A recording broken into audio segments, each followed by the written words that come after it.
मैं Krishna machine tools corporation मेरी company है राजकोट में।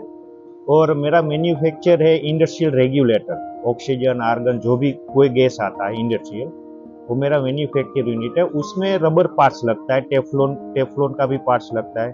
मैं 10 साल से ये बना रहा हूँ, लेकिन उसमें कुछ रिजल्ट मेरे को रबर रबर में और टेफ्लॉन में नहीं आ रहा। मैं 3-4 साल तक ऐसे ही रहा, अपने एक्सपेरिमेंट करता रहा। फिर बाद में मेरा कॉन्टेक्ट हुआ केसरिया रबर इंडस्ट्रीज से।